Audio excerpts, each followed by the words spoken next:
Alright, hello, and welcome back to the Ownaccordgames podcast Twitch channel, but you're watching on YouTube because you're watching the recording of a live we did on Twitch. If you want to watch these live, if you want to comment, if you guys want to come in and chat, Ownaccordgames on Twitch, it's gonna be, it's fun, it's awesome, we have a good time over here. But you're watching my mock draft Tuesday, usually the first Tuesday of the month.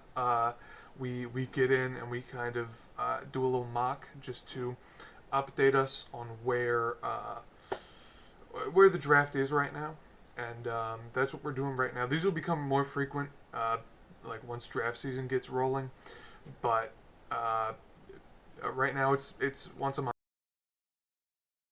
We're frozen. There we go. Not anymore. You see, I haven't started anything. I'm not playing anything. Enter draft. Let's go. Okay. As always, these are what I would do with each of these picks, and we don't have trades because I'm not paying for trades. So, here we are, and we're going to start the draft up, and we're going to immediately select Caleb Williams to the Bears. Listen, this is the easy pick. Bears fans know it. Bears front office knows it, and I don't think it's going to be that difficult. I think by April, we're going to know and be positive Caleb Williams is going to the Bears. The best quarterback in this draft class, really the 1A guy of this class. Should be generational, should be one of the better guys in the league quickly, within the first 3 years probably. Not a lot else to say. He's spectacular. Drake May going at number 2. Remember everything I just said about Caleb?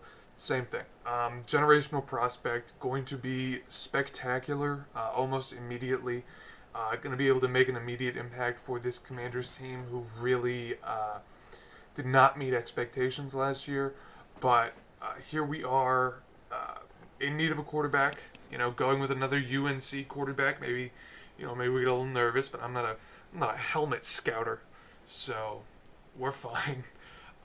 Again, super good. Good in a different way from Caleb. I'll probably make a TikTok or YouTube video breaking down why they're different, but as of right now, yeah. We're going to go 3 straight QBs off the board as we get Jaden Daniels for new Patriots head coach Gerard Mayo. Are there problems with Jaden Daniels? Yes. Some of them would be his tendency to take kind of cartoonish hits when he takes off. Like, when you are watching the tape and you see Jaden Daniels take off from the pocket, 50% chance you're going to see the funniest hit you've ever seen in your entire life. That's something that can be fixed, though. That's something that can kind of be worked out of him. It's a bad habit that definitely can be fixed. And throwing over the middle of the field isn't his biggest strong suit. He gets kind of dicey there. But overall, super dynamic guy. Good arm strength, not on the level of these two. But would be the first pick in a couple of drafts from recent years. Certainly the Kenny Pickett draft, he would have gone probably first overall. But here we are with the Cardinals. Easy. Marvin Harrison Jr. Best receiver in this class, best receiver in probably any class we've seen. I would say a better prospect than Lamar was, and I don't think that's too hot of a take. We're looking at a guy who can just do everything. Like, he doesn't have Tyreek Hill speed, but he's very fast. He doesn't have that DeAndre Hopkins contested catch, but he can go up and get him. After the catch, he's not as spectacular, but I mean, not everyone can be, again, Tyreek Hill or Jaden Waddle. Just does everything right. A super crisp route runner, really technically sound, great with his hands, quick hands, sure hands. You know everything about Marvin Harrison Jr. already. I don't need to keep telling you he's good, right? Next, we've got the Los Angeles Chargers. Obviously, just hired Greg Roman to be their offensive coordinator. That's a choice. He doesn't love receivers. He does love his tight ends, which makes me think, hey, maybe Brock Bowers goes right here. I don't think so, though. I think Malik Neighbors is too dynamic, too skilled of a guy to really pass up. Now, I haven't seen Romeo Dunze yet. Excuse me. He's definitely somebody I'm going to get to, but he's not someone I've seen, like, as of right now today. But my understanding is he is a very good contested catch guy. He's a big downfield threat, a big, tall, height, weight, speed freak is the word. Where Chargers don't really need that. They have Mike Williams, who obviously is not Romeo Dunze, but or is it Romo Dunze? I'm sorry, I never know how to pronounce these guys' names, and I feel terrible, but I am stupid. My understanding is Neighbors definitely would fit in their scheme better. Neighbors super dynamic after the catch, good hands, super quick, really good in the short game. We could be seeing a Jalen Waddle-esque scheme fit. It's not 1-to-1, but there are similarities there, and I think the Chargers are very happy with this pick. Number 6, New York Giants. Here's Romeo Dunze. He didn't have to wait that long. Again, I haven't seen him a ton, but this is generally the consensus on where he gets mocked. Good guy, height, weight, speed freak, and the Giants with their receivers are not as much worried about maybe scheme fit as much as, hey, are you talented, right? And I think that's where Romeo Dunze comes in. We're still in kind of the chalky part of the draft, but that's okay. It'll quickly kind of descend into chaos soon. Joe Alt goes to the Tennessee Titans now. We talked to Jaggy Boy Sports on a previous live stream, which was really fun. You should go check out that replay when you get the chance. But he talked to us, and he was like, one of the biggest needs for this team is his Tennessee Titans is the offensive line. And Joe Alt, to a lot of people, is the best offensive tackle in the draft. Fashanu definitely has a case. After I watch a little bit more of them, I'll be able to give you a more in-depth answer. There we go. But as of right now, I can't go super in-depth to it. Both of these guys are super talented, Alt and Fashanu. I don't really think you can go wrong, but from what I'm hearing, Alt has the slight edge. Another interesting thing to kind of look out for with this Titans pick is Brock Bowers. Chigakonkwo was their big... not their big thing, but they expected a breakout of him, at least Titans fans, and I believe the Titans organization expected way more out of him this year. They expected him to take a step, and he really did not. So Bowers could come in and be an immediate upgrade to almost any tight end in the league, but especially the Titans with Chigakonkwo. Now we kind of get out of chalk, right? The Atlanta Falcons are rocking out with Desmond Ridder, right? Do they take a QB in Penix, McCarthy, or Nix? I don't think so. I think if they were to take a QB, it would probably be McCarthy. They have, obviously, all the weapons in the world. Do they take maybe a different kind of receiver? A speed deep threat like Brian Thomas, or a route running technician like Ladd McConkey? Do they take a DB? Do they take, the top DB, the Cooper DeJeans? A lot of people like Terrion Arnold. I love Quinyon Mitchell, the Kool-Aid McKinstry's. Or do they take edge rusher, which is a position they've historically really struggled to get value out of? I think they take edge rusher, and I think it's going to be Jared Verse. Here's the thing. Jared Verse is... It's Jared Verse versus Dallas Turner for me, basically. I'm not big on... What's his name? I'm not as big on... Latu going super high as maybe some other people are. And there are their reasons for that. He'll go first round and we'll be able to talk about him then. But really, my debate for first edge off the board is Verse or Turner. Verse to me is the much more kind of complete guy. He's very technically sound. He's a super athlete. He can defend well against the run. He can go against the pass. 3-down edge rusher. Perfectly awesome. Excuse me. However, Dallas Turner is also spectacular. He's, I think, the better pass rusher out of the two. Again, freak athlete, probably the most athletic edge rusher we're going to see in this draft. Good hands, able to convert speed to power really well. Super fast, super strong. All of the physical tools that you want out of an edge rusher, Dallas Turner has, but Jared Verse is a little more pro-ready to me. He's a little more technically refined, where I think he is slightly better now. This could change, obviously, between today and April 20-something, but that's where we sit right now. Chicago Bears. You know what's really interesting to me? This is kind of where it gets a little unraveled, where you're not super sure where, or at least what position teams are going to do. Up till 7, it's going to be or up to 6, it's going to be probably some combination of these 6. Um, and then at 8, probably an edge rusher. 7, probably Joe Alt. But here, the Bears kind of have the world in their hands. Offensive tackle is certainly on the board. Fashanu's a great pick, as is Fuaga. Latham is not my favorite. Edge rusher again on the board. Dallas Turner is just here. We just talked about how much I love him. DB, they're going to let Jalen Johnson walk or request a trade, so they could be looking for a Cooper DeJean, a Quinyon Mitchell. For the Bears, I might pick Cooper DeJean just because I think having a guy who is so versatile on a defense that lacks a lot of talent, I think is good. They could take interior offensive line is not really at 9 in this draft. It's not something you're going to be doing. Johnny Newton they could take, but again at 9 in this draft, I don't really think it's something you're going to be doing. I'm going to take Brock Bowers here. Now listen, think of all the teams that did well in the playoffs, right? Chiefs, Niners, Ravens, Packers, Lions, Texans. What do they all have in common? What do all of those teams have in common? Browns. A difference-making tight end, right? The Kelseys, the Kittles, the Andrews, the Schultz, the Njokus, the Laportas, I'm totally blanking on his name right now, and that's really embarrassing for me. Difference-maker tight ends are a good projection of success in this league.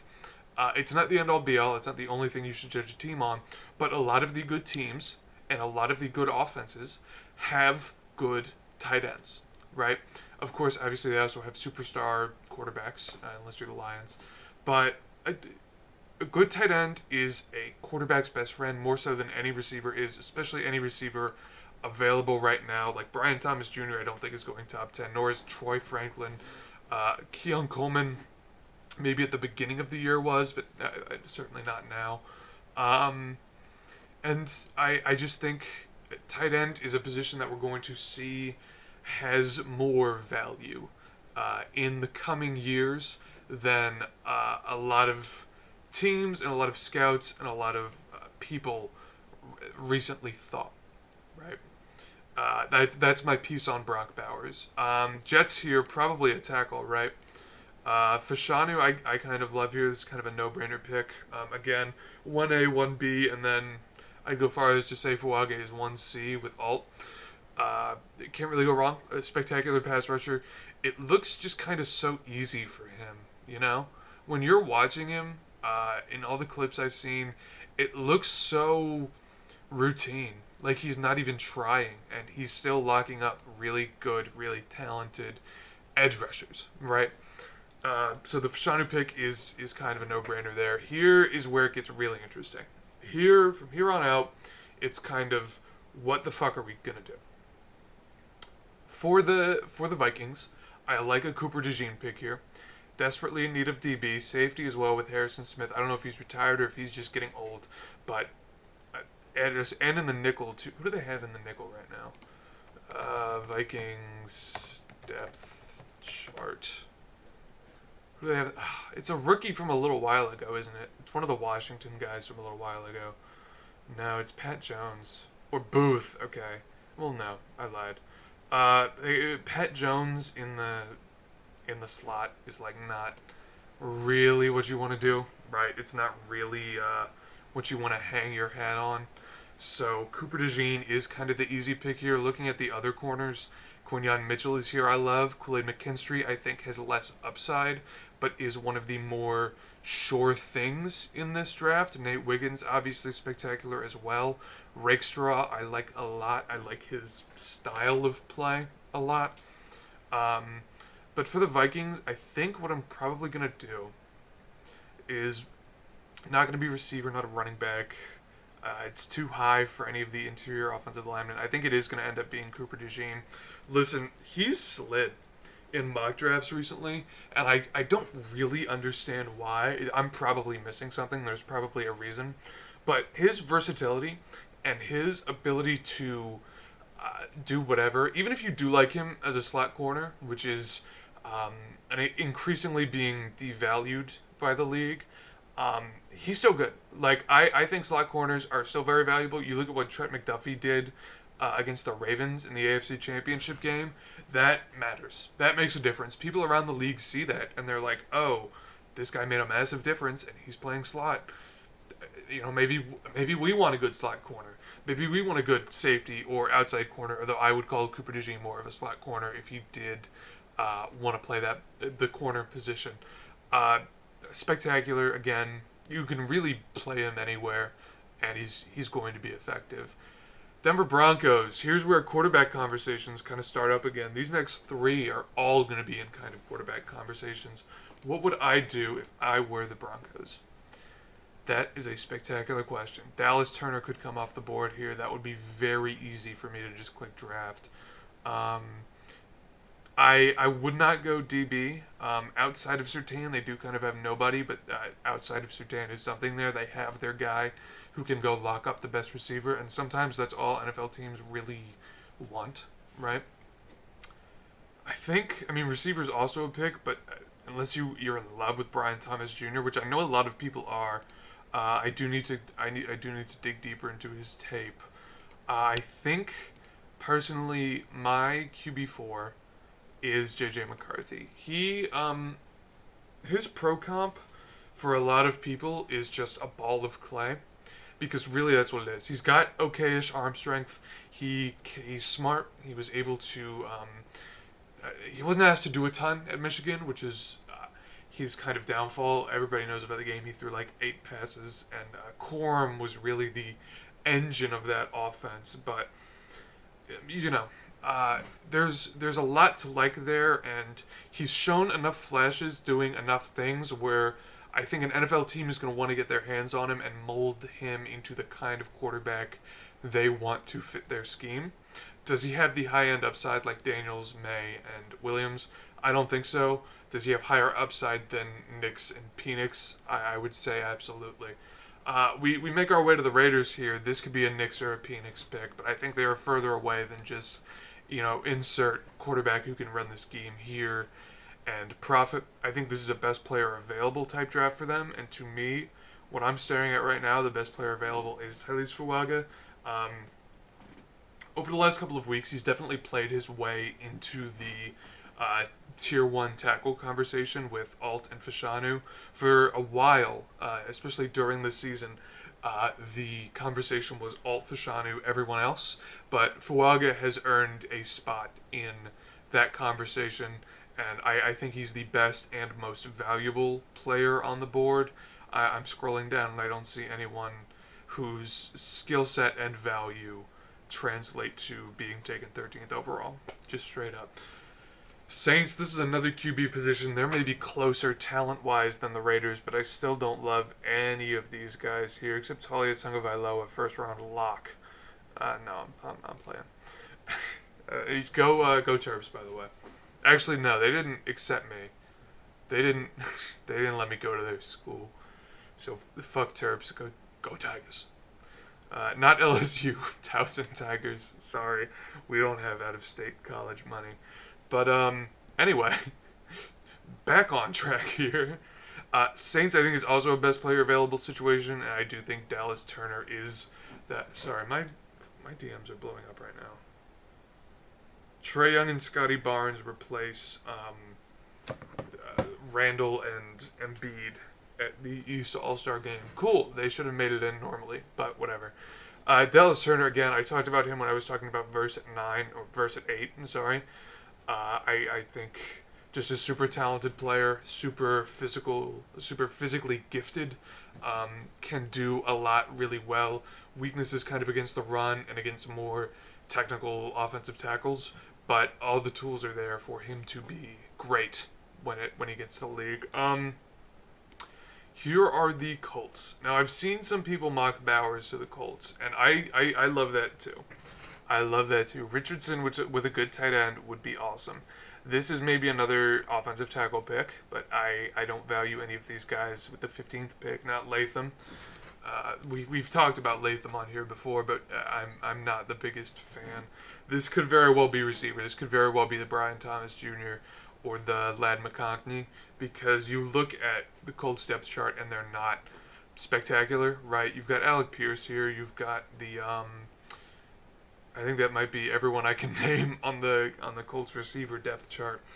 So that definitely could be a pick. We could see a trade down here to get more value out of a guy like McConkey, Franklin, or Thomas Jr.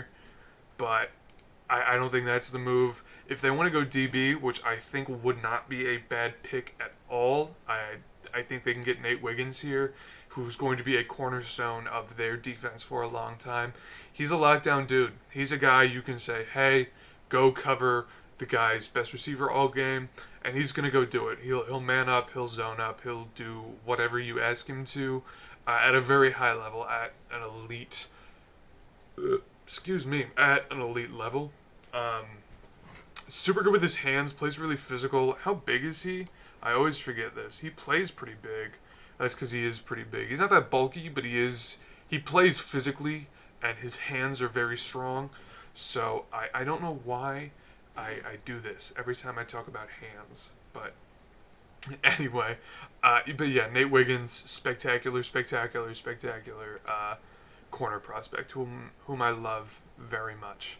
We're not looking at DBs here. I was trying to talk while I was scouting, or talk while I was thinking, it did not work.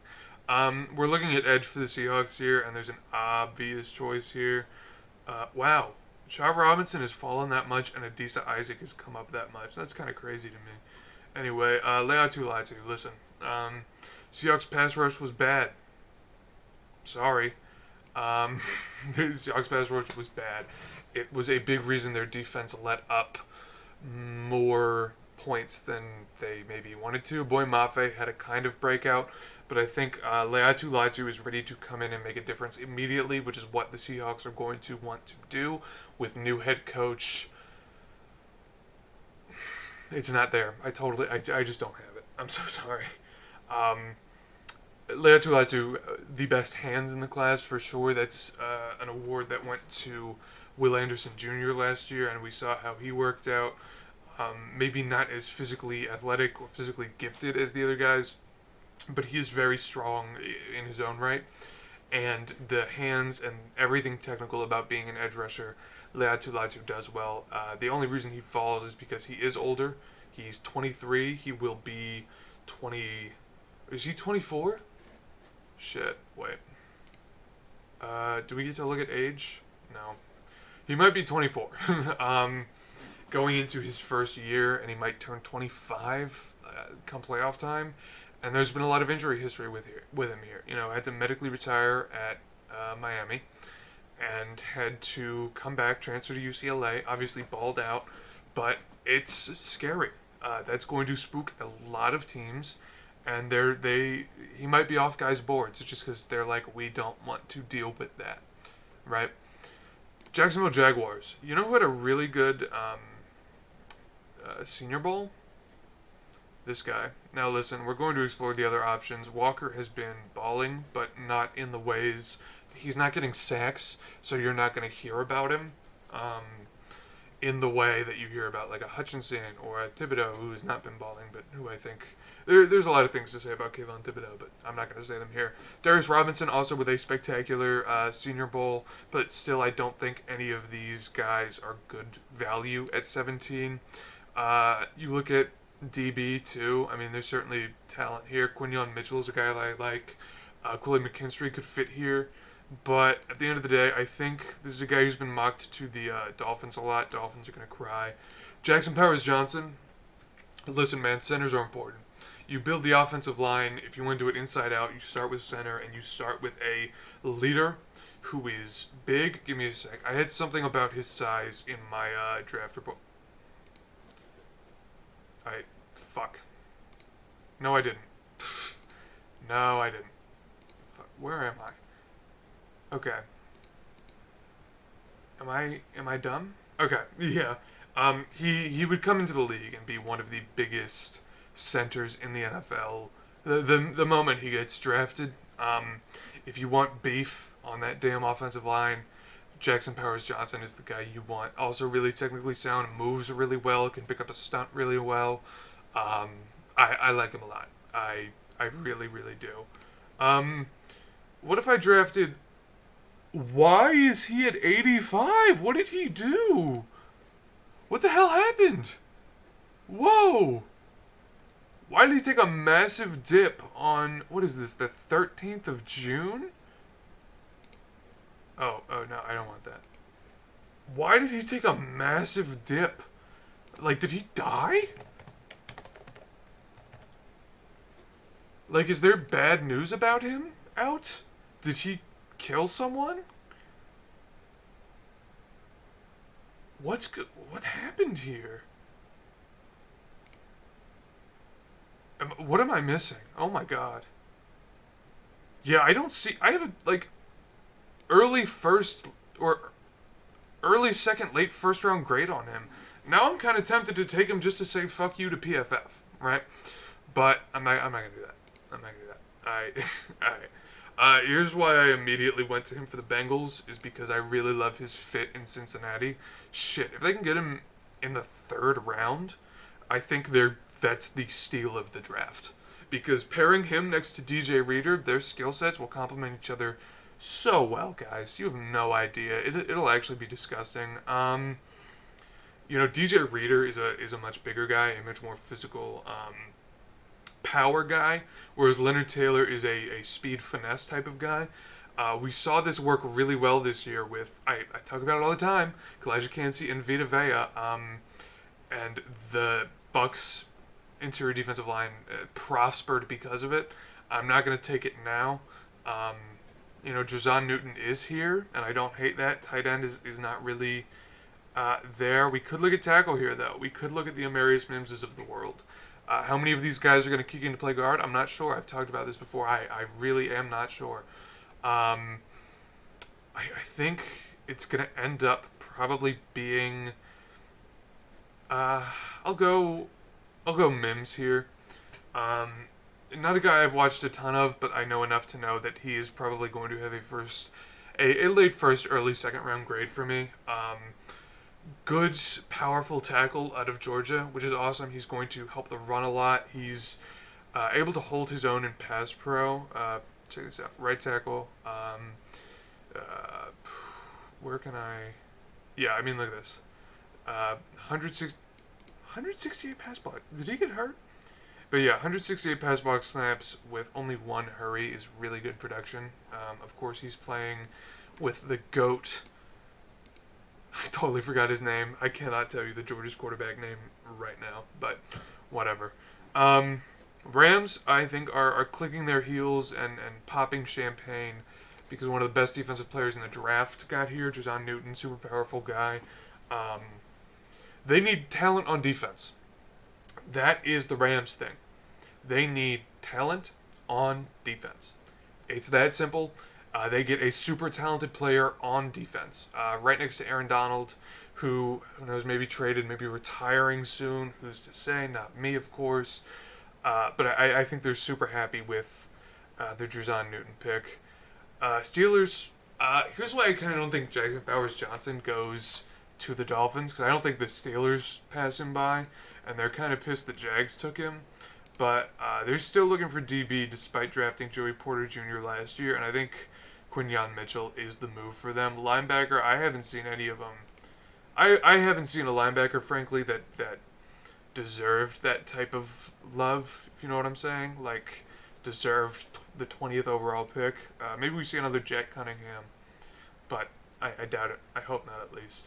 Quinyon Mitchell, super freak athlete and had a spectacular Senior Bowl. That's why you see him this high up. Let's see if we can look at the trends. Yep, see, skyrocketing all the way up here. This is post-Senior Bowl. The big question with him was, is he going to be able to play press man coverage? Which I liked him despite his struggles in press man coverage.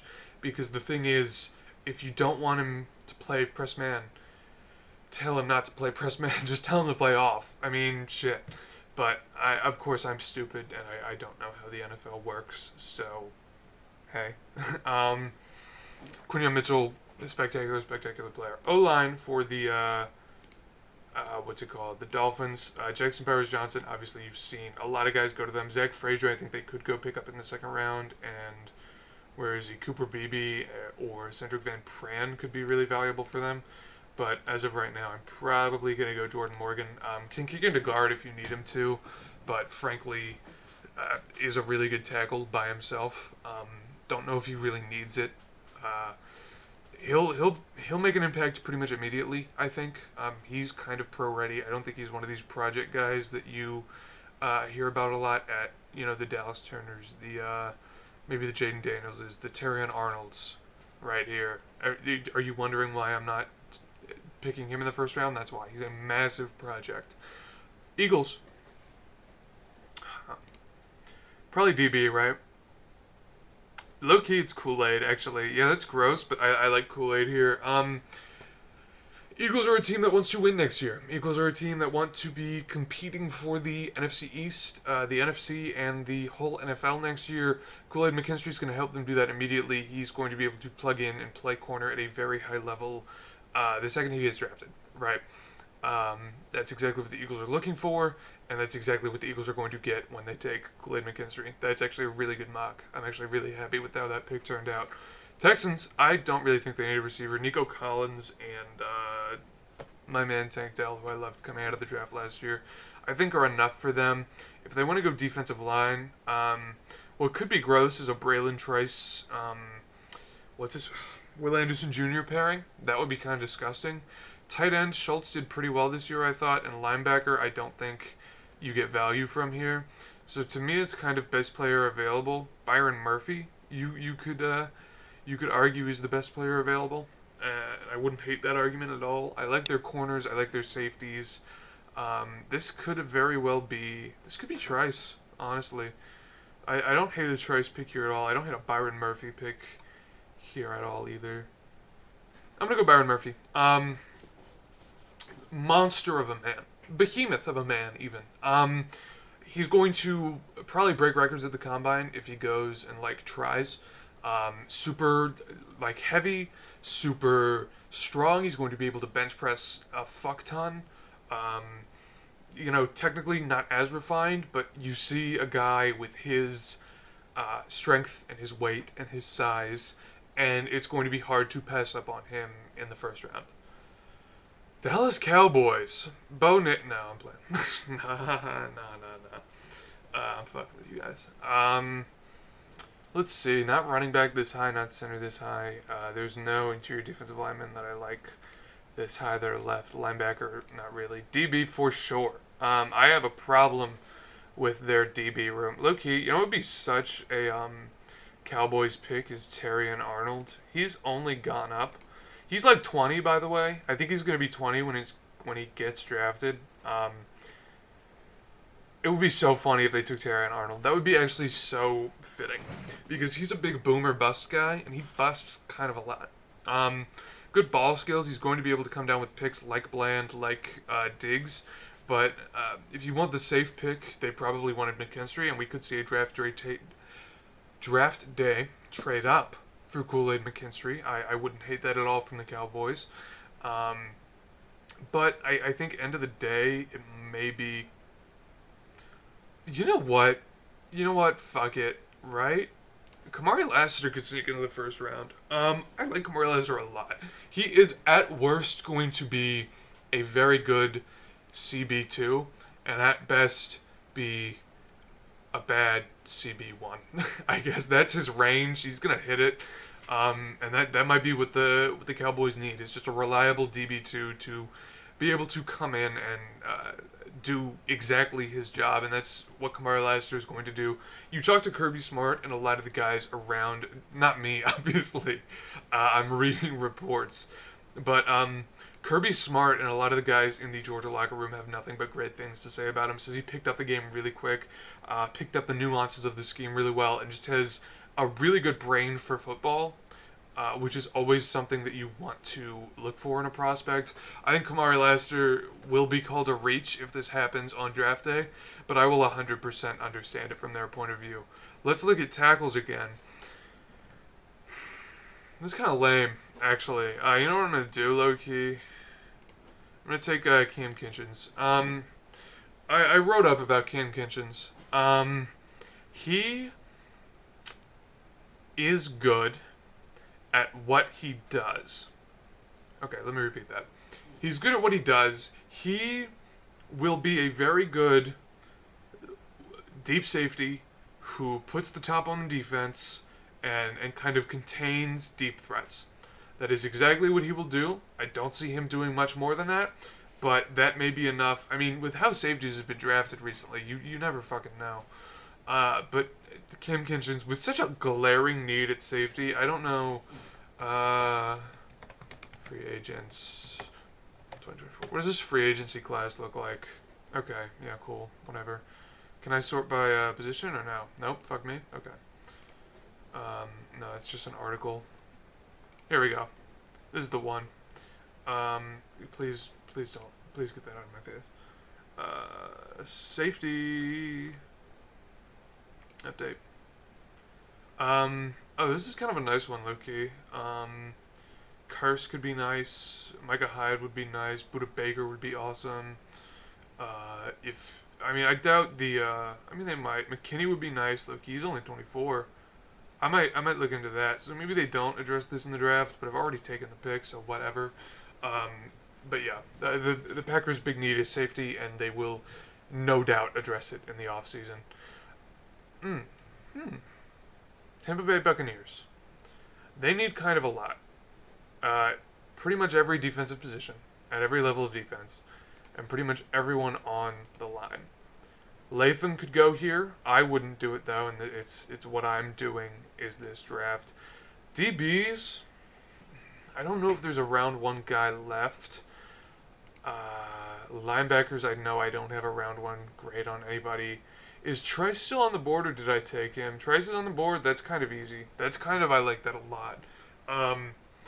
He's going to be in a place where he can make mistakes, because although they did win a playoff game this year, the Buccaneers are far from contention, and with that interior defensive line clogging shit up, I don't think a ton of attention will be paid to Braylon Trice, which kind of gives him time to develop and grow as a pass rusher and kind of get better on his own time instead of being rushed as a lot of these guys will be. Arizona Cardinals already took Marvin Harrison Jr. They still have a lot to do. They address, obviously, the wide receiver issue. But I think I think we're probably looking at... I could see Rakestraw here, low-key. It might be Guyton now. Guyton's a great guy out of Oklahoma. I'm going to say this about almost every tackle prospect in this fucking draft. Could kick into play guard. But hard to say if he will. I think wherever he plays, he will have an impact. He will have a good, solid impact. But I think that is probably what the Cardinals want to do. Here's a receiver. Here's going to be a receiver going off the board. There was kind of a gap, but I'm taking Brian Thomas Jr. here. Listen, who the fuck knows if Diggs is going to be around? I might trade him. If I'm the Buffalo Bills, I may trade Stephon Diggs. And to replace him with Brian Thomas Jr. would not obviously be a one-to-one. They're two very different players. But Brian Thomas Jr. is going to be able to get downfield, make explosive plays, get open on streaks, get open in the seam, get open from the slot, and blazing speed on this dude. I really want to see his 40 time. He's super fast. Actually, he's an Army game merchant. Never mind. He actually sucks because he did well against Army. That's how some of you guys sound, by the way. I just want you to know that. But yeah, I think receiver could be a need for the Buffalo Bills coming out of this year, and I think Brian Thomas Jr. will address that need. DBs for the Lions, listen. I know I've been on the Terry and Arnold hate train. It low-key might be him, though. Like, can I be for real? Bo Melton, or no. Max Melton is Bo Melton's brother. He's kind of a dog. I get sidetracked and scroll down to see if there's any Maryland guys anywhere, and there never is. But I'm taking Darren Arnold. Whatever. Super raw, super not technically polished right now. He's going to be a big project, but I think a project that Dan Campbell and the Lions will be willing to take on. The secondary was a big issue last year, and that may continue into this year. But Terran Arnold at least gives you the chance to do something better in the secondary. Gives them a good chance to improve quickly. Because if you can get him going in a year and get him playing at his top potential by the start of next year, oh buddy. The question is, can you get him playing at his top potential? And do you want to take on the massive project that is Terran Arnold? A lot of teams will. He will not go this low in the real draft. I promise you this. I promise you this. He will go top 20, top 15 in the real NFL draft. But in my draft, no way, buddy. Not no way, but you know what I'm saying. Ravens, receiver. They need a separator. Ladd McConkey. Hell yeah, brother. Ladd McConkey's going to Baltimore. As somebody who lives kind of near Baltimore, I think he will be very uncomfortable the whole time. But listen.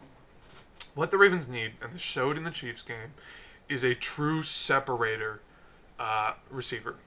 Odell, I told you before the season, wasn't going to be that big of a difference maker, and nobody wanted to listen to me. And guess what? He wasn't that big of a damn difference maker. McConkey's going to be able to separate at a high level quickly in his career. Very fluid hips, very good footwork, flashes quick hands, and he will be able to get open for Lamar Jackson. He just will be able to do that. Chiefs, Troy Franklin. He's probably the next receiver up. I don't know if I fucked that up. I didn't. I like that pick. I have scouted him. I don't remember a ton, which is why I keep the big board. But I'm gonna go check that right now. Actually, I'm gonna peep the scouting report. I believe I had a mid-second round grade on him, but there's not 32 first-round grade prospects in every draft. There's probably more in this draft than any other, but there's simply not 32 first-round grade prospects in any given draft. Yeah, Troy Franklin, I said mid-second round. He's not that big. He was very skinny. I like his arm length though, but you do want to see him put on some pounds when he gets to the draft. What is this? Yeah, 187 at 6'3" is not a ton. Ball tracking can be iffy. That is true. Yeah, he has a good understanding of defender leverage too, which is something I really liked out of him when I saw him in college. He really knows where to cut and when to cut to get open and to exploit where the corner is and where his balance is, which super headsy guy. I really like that, and I think Mahomes will be able to do good shit with that. Niners, fuck them. They should forfeit their first round pick because I don't like them, but no, I'm being a little baby. Rakestraw I like. Tampa could be. Offensive tackle, maybe Latham, maybe Fatanu. Really? Who is this? Out of Yale? I'll have to peep him during offensive tackle week. But whatever. Best player available is probably... we'll go Fatanu. Alright, there's the whole draft. If you enjoyed... I'm getting graded?